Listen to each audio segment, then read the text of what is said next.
It's amazing how we're always drawn to the past, isn't it? I mean, especially when it comes to those ancient societies, right? Like Mm. how they were set up, their rules, what they believed. So today, we're going to dive deep into a part of the Bible, Numbers 18, and see what we can uncover. Yeah, Numbers 18, it's actually pretty interesting.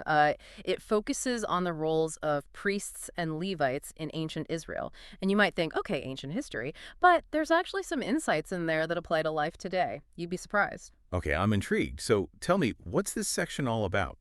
Well, in a nutshell, Numbers 18, it lays out this super clear system of duties and responsibilities, right, for these priests and Levites.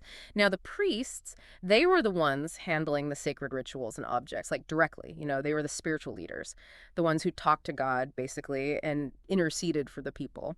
So the priests, they were like the go-to guys for anything spiritual. Gotcha. What about the Levites? What was their deal? Oh, the Levites. Think of them like the Yes, yeah. support staff. Yeah, like Yeah. the support staff for the priests. They took care of the tabernacle, helped out with sacrifices, and just did a bunch of different tasks, really, to keep the whole religious life running smoothly, like the behind-the-scenes crew making sure everything works. Okay, so a clear division of labor. I'm hmm seeing that, but it sounds like a pretty serious responsibility, especially for those priests. Oh, yeah, definitely. And the text really stresses that. It's very clear about how serious it was to approach those sacred duties the wrong way. Like, there were consequences, big time. So not just anyone could just waltz in and take on those roles, huh? I guess there were specific, like, qualifications and a hierarchy, right? Why do you think they had that?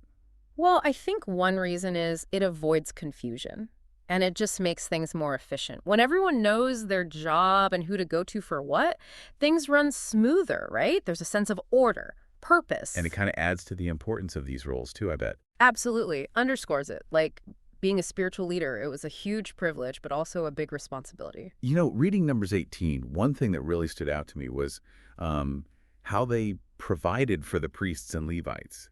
They didn't exactly work for free, did they? No, no, they didn't. The text actually spells out how they were supported. Through offerings and tithes from the whole community, they got a portion of the crops, livestock, other goods that people brought as offerings to the tabernacle. Interesting. So basically, they were compensated for serving the community. That's a cool detail. Why do you think that's important, though? Like, what does it tell us? Good question. I think it shows a principle that's still important today, even. The idea that people who dedicate themselves to serving the community, whether it's spiritual or just everyday life, they deserve to be supported, to be taken care of. Yeah, it's like saying, hey, we value what you do. We're willing to invest in you so you can keep doing it. Right. It's acknowledging that their work matters, that it's crucial for the whole community to thrive. Makes you think, doesn't it?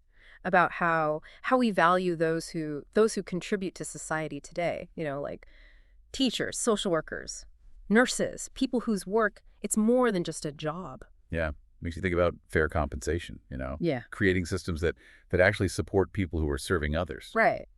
And it's not always about money even. It's about respect, recognizing what they do, creating an environment where they feel appreciated. Now, another thing from Numbers 18 that really struck me was the whole thing about boundaries. Like, it was super clear, right? Only the priests could do certain tasks. Why was that such a big deal?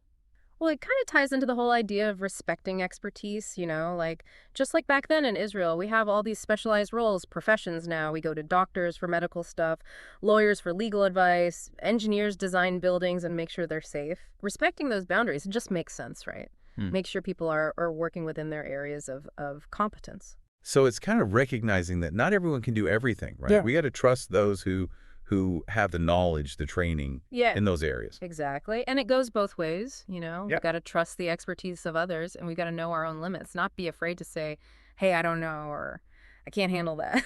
So knowing when to step back is just as important as knowing when to step up. For sure. And when we respect those boundaries, it creates a better environment, safer, more effective for everyone. So what I'm hearing is that these old rules, these structures from Numbers 18, they still have a lot to teach us about how to deal with, like, modern life, right? Yeah, they do. Like having clear roles, dedicated service, fair pay, respecting boundaries. These are things that never go out of style.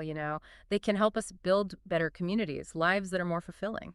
I'm starting to see how this section, this part of the Bible, which I got to admit, at first glance seemed kind of, irrelevant, but it's packed with this wisdom, this practical wisdom.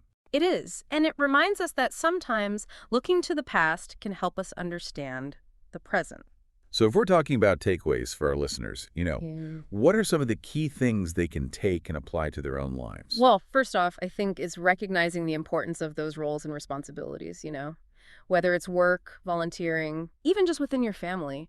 Knowing who does what prevents a lot of headaches, a lot of frustration. And it helps you appreciate what each person brings to the table. Exactly. Another takeaway is to value that dedicated service, right? When you see someone going above and beyond, a teacher, a nurse, someone volunteering in the community, acknowledge it. Show them you appreciate it. Like saying, hey, we see what you're doing. It matters. And it deserves to be supported. Yes. And don't forget the boundaries. Respect the expertise others have, and don't be afraid to ask for help when you need it.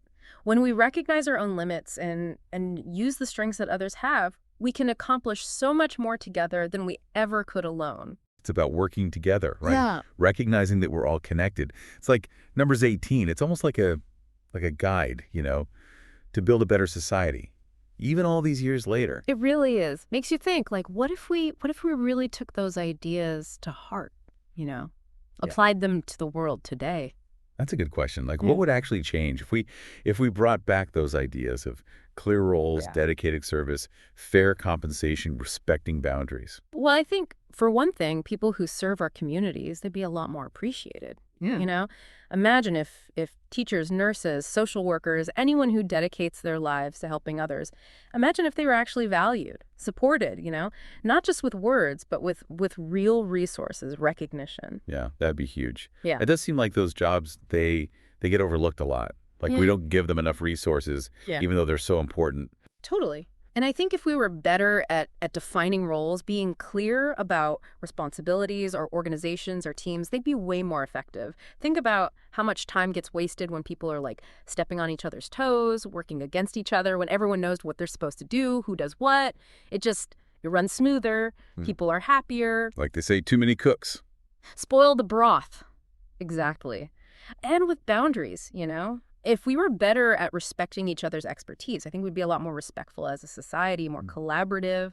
Instead of trying to do it all, we could each focus on our own skills, our talents, and then, work together. Combine those strengths, solve problems, achieve goals together. That's a pretty nice vision, actually. A society where everyone feels valued and we work together, help each other out. It is, and it might sound kind of idealistic, but I don't think it's impossible. If we each start with ourselves, apply these principles to our own lives, how we treat each other, it can spread, influence our communities, maybe even the world, who knows? So wrapping up this deep dive into numbers 18, it's pretty clear that these ancient principles, they still matter today. They're still relevant. Oh, for sure. They have this timeless wisdom, They can Yeah. show us a way to live that's more just, more harmonious, more fulfilling even. Lots to think about. Thanks for joining us, everyone, on this journey. We hope you've been inspired to see things a little differently, to look for that ancient wisdom and think about how those principles, they can still apply to your own life. Until next time, keep diving deep.